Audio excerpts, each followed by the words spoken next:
was kind of surprised, I'll be honest. When I last had looked at the standings back in middle of August or so when I came back from Alaska, I was tied. I've played golf now for like 50 years, 52 years, and I just enjoy competing. It could have been any endeavor.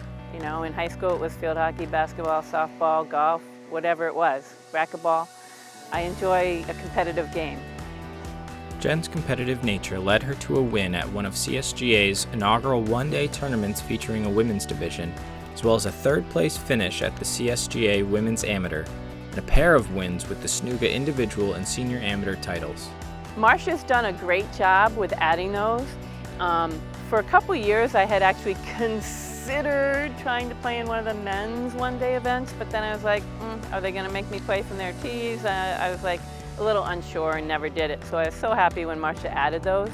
I was only able to play in the second one, but you know, work got in the way of a little bit, so it's all well and good. I love them. So the Snuga Championship and the Snuga Senior Championship and the Senior Championship for CSGA, you compete against a lot of the same players. I would say that the CSGA Senior Championship has more players because it's the whole state rather than just Snuga, which is Southern New England Women's Golf.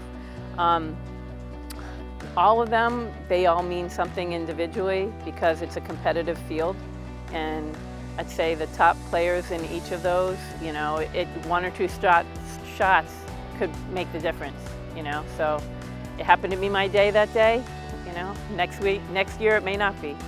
So I'm just competitive, you know. It doesn't matter if I'm playing against somebody my age or somebody younger.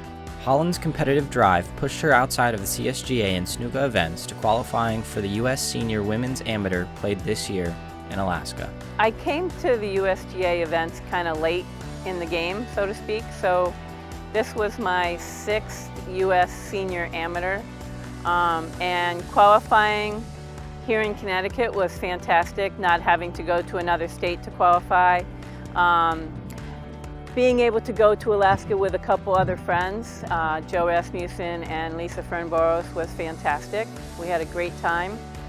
I was a bit disappointed in my play, not making the cut for the first time, but that's all well and good. We got more days to sightsee.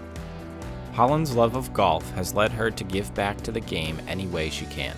I feel like I give back to the game when I teach junior golf.